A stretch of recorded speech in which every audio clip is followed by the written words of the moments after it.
Hello and welcome to another NGen Math 6 lesson by eMath Instruction. My name is Kirk Weiler and today we're going to be doing Unit 11, Lesson 3 on displaying data in histograms. So our entire Unit 11 is on the field of statistics. And remember, statistics is all about answering statistical questions, questions that have variability in them, like how much money do lawyers make? Right? There's a wide variety of the amount of money that a lawyer would make, right? From like an entry-level lawyer to one who's, working for like maybe a big sports star or something like that, or a corporate lawyer or something like that. And one of the ways that we answer statistical questions, one of the ways, is by graphical displays of data. Right? Now, it doesn't give you like that set answer like, oh, well, lawyers make $75,000 a year, because again, then it wouldn't be a statistical question.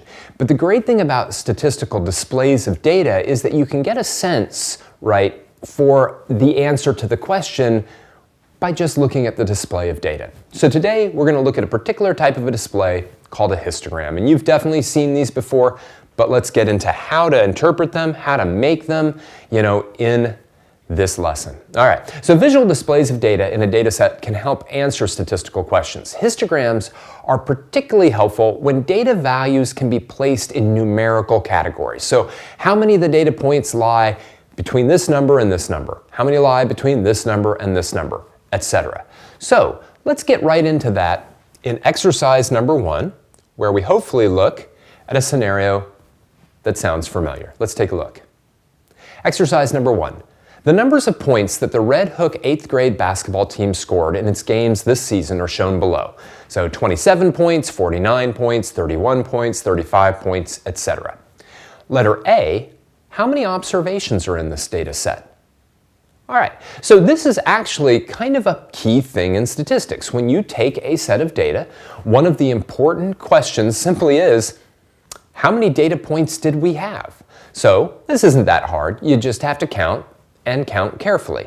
So pause the video right now and see how many data values are sitting here.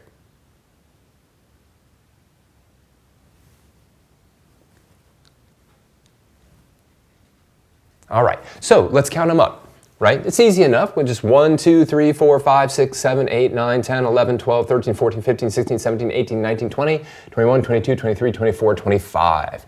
Oftentimes we use the letter N in statistics to represent how many data points we have in a data set. So n equals 25. Simple enough. Now, if you miscounted them and you got 24 or 26, that's fine, at least for what we're doing now. For other calculations, you actually need to use this number to do something. But for now, hey, n equals 25. That's how many data points we have. Now, letter B asks us to do the following. Fill out the frequency table below to summarize the data set.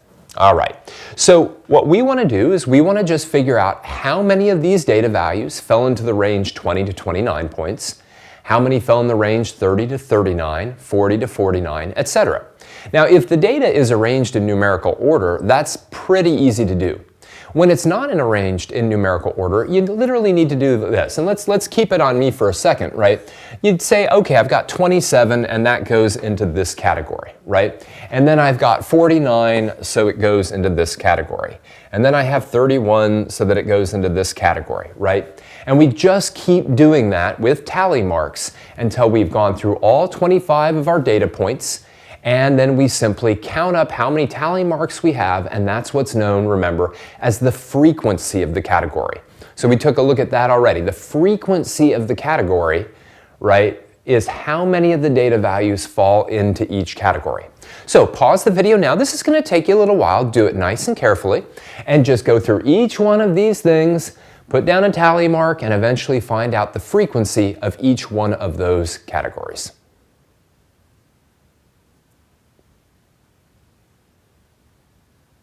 All right, let's do it. I'm going to try to be careful here. 35 right here, 37, same category, 44 down here, 49, excellent, 50 down in this category, 41, 43, 69, 48,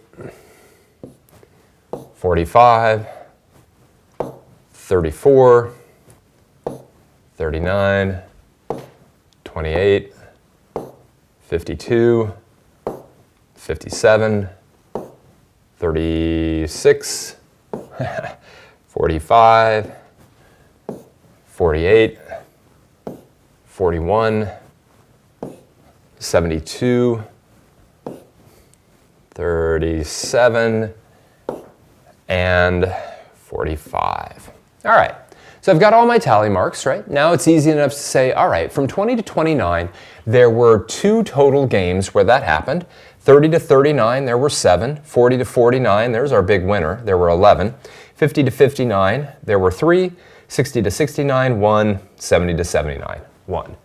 Right? And this isn't unusual that we might have kind of like a cluster of data sort of in the middle as opposed to fewer ones at the extreme. All right?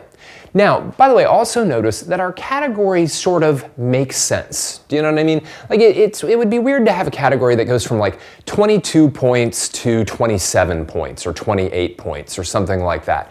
Typically, when we're thinking about data, we want to make categories in a way that makes it easy for people to think about them. All right? Now, what do we do with these numbers? Well, we create now a histogram. So let's talk about that, right? A histogram is a type of what's known as bar chart, okay? And literally what you're doing is you're coming over here and you're saying, okay, in the 20 to 29 category, we had 2 games, the number of games, 2 games that fell into that category. So when I do this by hand, I'm literally going to draw a rectangle above this category that for me is 2 units high because that's the way the y-axis has been scaled. And just to make sure that I can see the bar a little bit better, I do some kind of a shading. Feel free to get creative on your shading. You know, I like to just do this kind of diagonal lines so that I can tell compared to these vertical and horizontal lines on the grid. But that's about it. Let's do one more category together. So 30 to 39, right? That's going to be our next category. That's got 7 games in it. All right, a lot of times I like to actually draw that kind of upper portion of the rectangle first. And then I'll shade that in. All right, and you keep going. So pause the video now and finish off our histogram.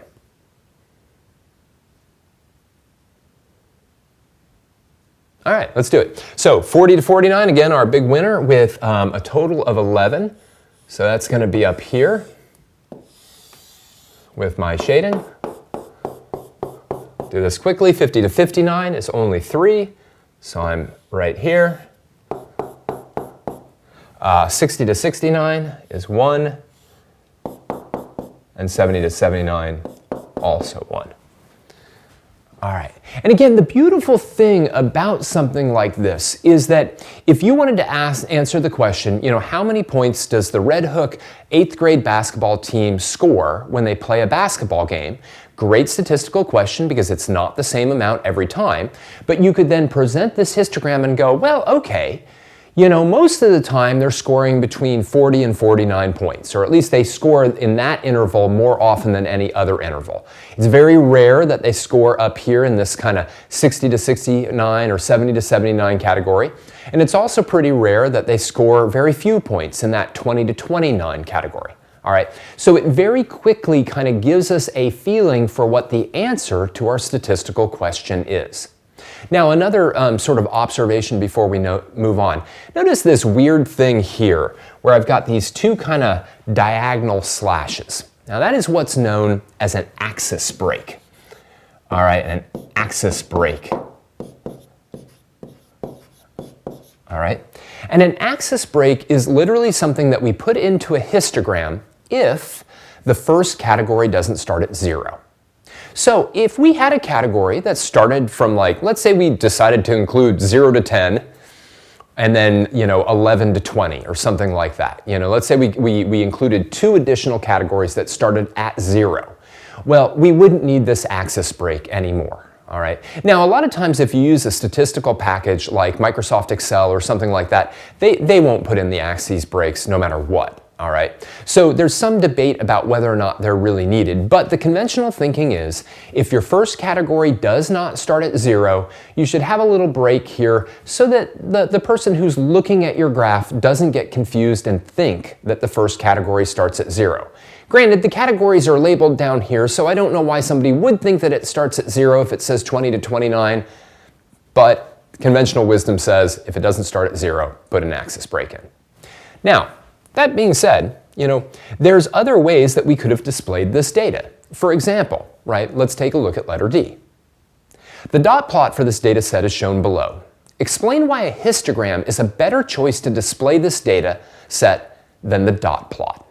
All right, so look, this is the dot plot. We looked at dot plots, in the last few lessons. Okay, so they're a nice way of displaying visual data, undeniably. But my claim is that this histogram is actually a better display of the data, especially given the idea that we're trying to answer some statistical question. This is a better display than this one. Why is that? Pause the video now and think about that for a moment.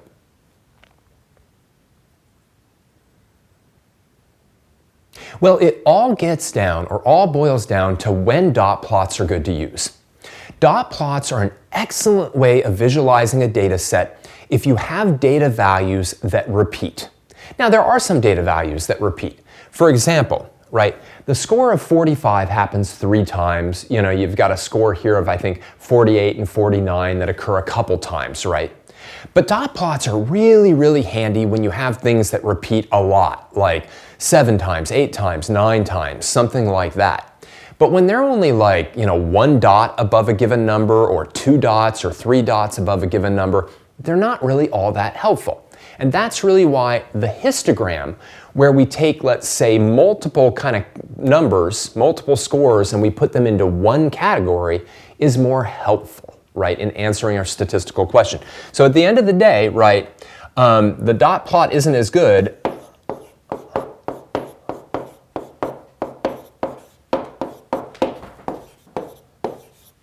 It isn't as good because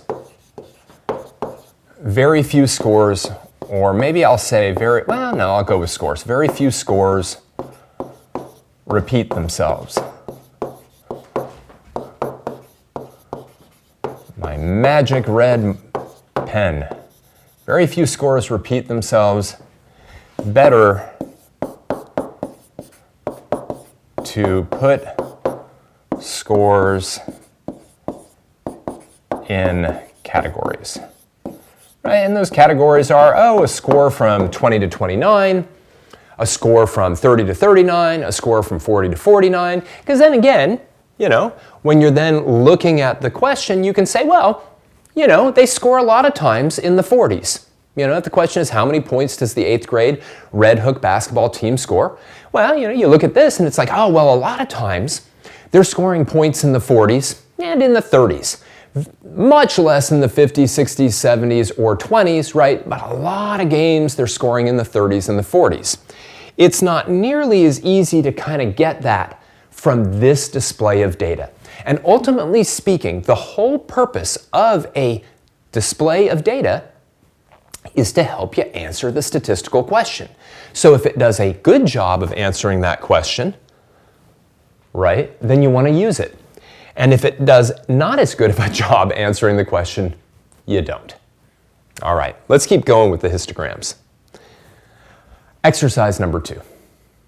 Aubrey is trying to answer the question, how many words are in a paragraph in a book written by the author N.K. Jemisin?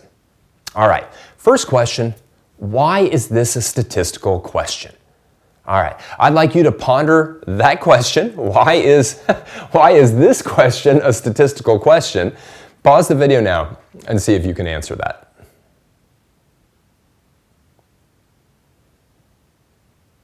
All right, well, it's very simple, right? If you've read any book whatsoever, not just one by the awesome science fiction writer N.K. Jemisin, right? If you've read any book whatsoever, you know that different paragraphs have different numbers of words, right? It's all about variation. If every single paragraph she ever wrote, and I can't imagine an author doing this, if every paragraph that she wrote had exactly the same number of words, then this wouldn't be a statistical question. But it's a statistical question because there is variation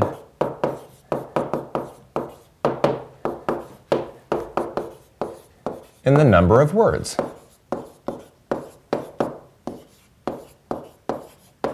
Right? And it's really that simple. There's variation in the number of words, right? Now, letter B. Aubrey is considering taking a sample of 28 paragraphs by taking the first and last paragraphs of each of the book's 14 chapters. Why might this sample be biased? All right, so remember, we talked about two kinds of samples that you'd take from a population. Now, N.K. Jemisin, again, a fantastic female writer of science fiction, just wonderful. But her books tend to be very long, right? So the last thing that Aubrey would want to do is take one of her books and take every paragraph out. That would be the population, right, for at least that book, you know, and then we'd have to consider all books really written by this author. But the plain fact is she doesn't want to do that. So she's going to take a sample. And remember, samples can either be representative of the population as a whole, or they can be biased. Biased meaning that perhaps that sample is going to tell us something about the population that actually isn't true. All right? So think about why this sample might be biased. Pause the video now.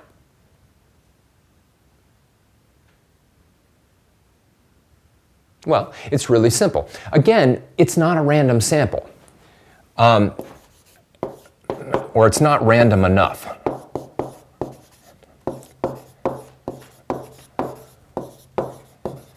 It's not a random enough sample. Well, I just cannot get rid of that red. It's going to want that thing to be red no matter what. Not a random enough sample. These could be longer or shorter. I'm betting more on shorter. Longer or shorter than typical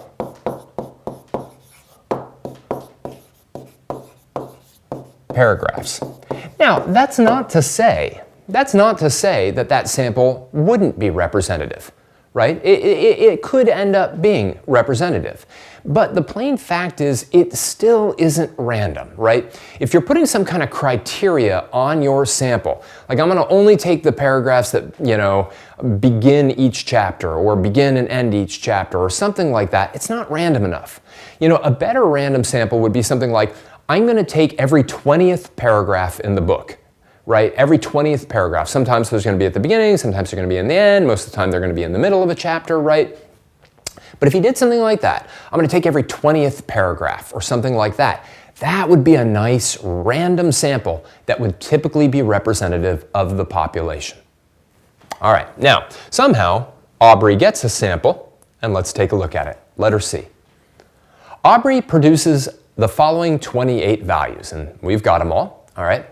We want to fill in the frequency table below for this set of data and use it to create a frequency histogram. Put an axis break similar to the one from exercise number 1 along the x-axis. Awesome, all right. Well, we know we've got 28 in total. I'd like you to pause the video now, go through all of these values, right? Make your tallies, make your frequencies, and then we'll play around with the graph. Don't do that right away unless you feel completely comfortable with it. We're going to talk you through on that one. But pause the video now and go ahead and do the tally and find the frequencies.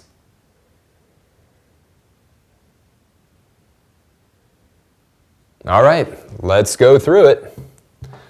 Here we go. So 55 is going to go down here. 58 also down here. 38, 44, 39, 43, 56, 38, 42, 52, 57, 60, 44, I love making these things, 42, 63, 56, 53, 50, 62, 60, 56, 58, 54, 55, 53, whoops, I want to do a cross mark there, 53, 40, 68, and 59, right? There are my tally marks, all right? I can now do 3, 6, 0, 5, 9, 4, and 1. One nice check, I mean it's not a perfect check in any way, is adding up all the frequencies and making sure it's equal to the number of observations you have. So I could do 3 plus 6, get 9, add 5, get 14, add 9, get 23, add 4, get 27, add 1, and get 28.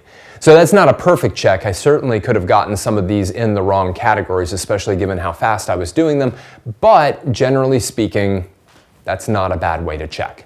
Now, what should I do over here? Well, first, it does say to put an axis break in, and the reason that we're going to do that is that our first category starts from 35 to 39, all right? So, we're going to just put a couple marks like that, and maybe we'll start our first category here. Now, how wide do you want these? Like, do I want like a couple wide, 3 of them wide? We want the histogram to take up most of this space if we can. So we have to talk about how you're going to label or dimension this scale, the scale on this axis, all right? Now, what do we have? We have 1, 2, 3, 4, 5, 6, 7 categories, right? We have 7 categories that we're putting our data in, right? How much room do we have for them? Well, given that I've already taken up 2 spots with my axis break, I now have 1, 2, 3, 4, 5, 6, 7, 8, 9, 10, 11, 12, 13, 14, 15, 16 squares I can deal with, right? If I did 16 and I divided by 7, right, I would get 2, and I'd get a remainder of 2. Right? That remainder of 2 I can't do much with, but what that really does tell me is that each one of my categories should take up 2 spaces, right? So I'm going to have a category from here to here, one from here to here to here, etc. And that's going to be enough to get my 7 in. Now, what I need to do, and this is a little bit probably trickier for me than you, is I really want to write my categories below each one of these things. So I might put here, you know, 35 to 39, 40 to 44, 45, just making sure, to 49. And yeah, you have to label all your categories, 50 to 54, 55 to 59, 60 to 64, and 65 to 69. We also want to label our y-axis. Now, the tallest that our y-axis goes to is 9, so there's plenty of space on the y-axis.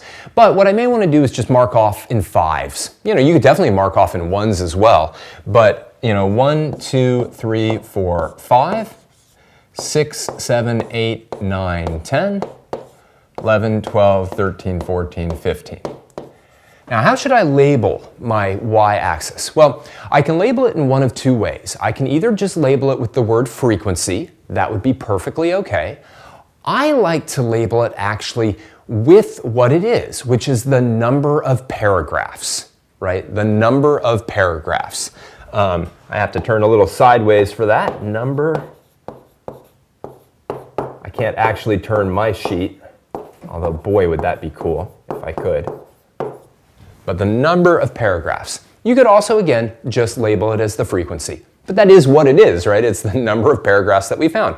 And now the rest of it is exactly like we did in the last exercise, right? So I can come along and I can say from 35 to 39, I've got 3 of them. And so I put in that bar. Why don't you go ahead and pause the video and finish off the histogram now.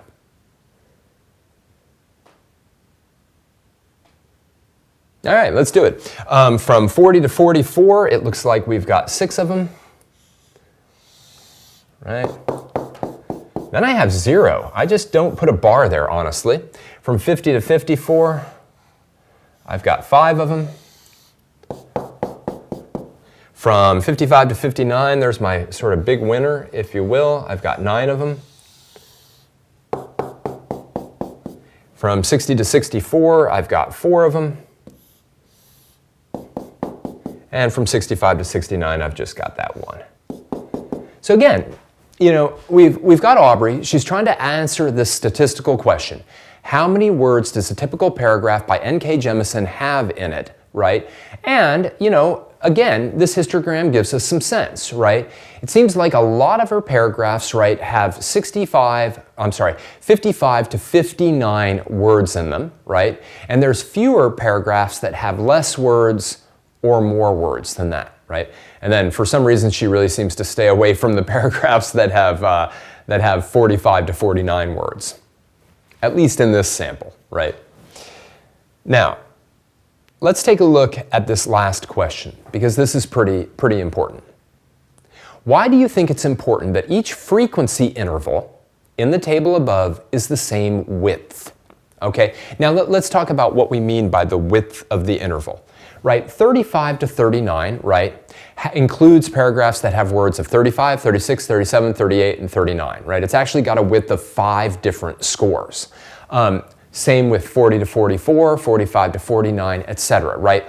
All of the widths are sort of 5 wide, you know, 5 words wide. And so the question here is, why do you think it's important that on a histogram, right, all of those widths are the same? Pause the video now and think about that a little bit.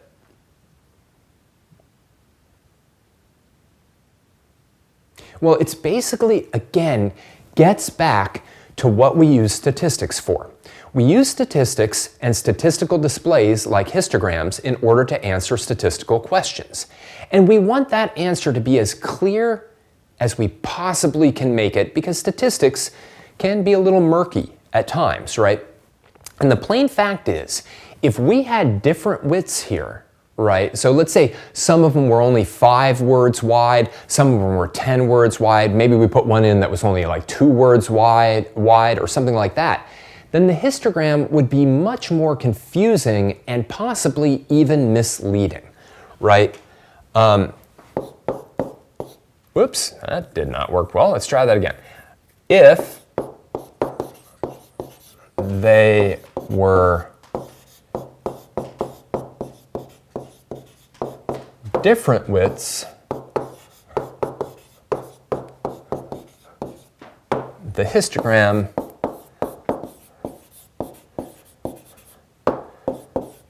could be confusing or even misleading. Wow, I got the double red there.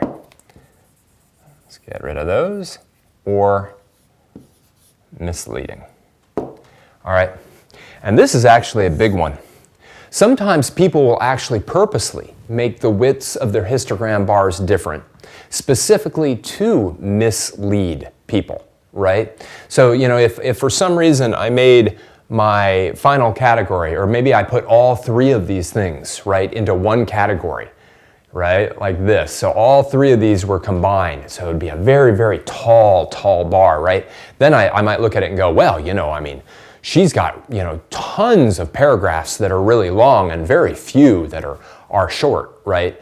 But that would be misleading, right? It's actually pretty evenly distributed over these. You know, the biggest difference is between this like 9 and this one down here at like 6 and 5 and whatnot. But actually, relatively speaking, they're pretty uniformly distributed across that range of values.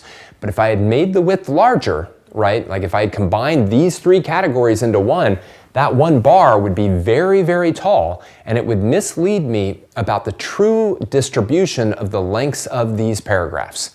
So one of the golden rules of histograms, golden rules, is you keep those category widths the same. All right? So let's wrap this up. Right? Throughout this unit, I'm going to keep revisiting this idea of what the purpose of statistics is, specifically to answer statistical questions, right? And when we do that, one of the ways that we do it, one, is with graphical displays of data that we go out and take, right? Those graphical displays, at least in this particular lesson, were all about histograms, a particular type of a bar chart where we take our data values, we put them into evenly wide categories, right? And then we plot those with bars showing how many of the data fall into each of the category. Therefore, kind of giving us a picture that serves as part of the answer to our statistical question. All right, we're definitely going to work more with histograms as we move through this unit. For now, I just want to thank you for joining me for another NGen Math 6 lesson by eMath Instruction. My name is Kirk Weiler, and until next time, keep thinking and keep solving problems.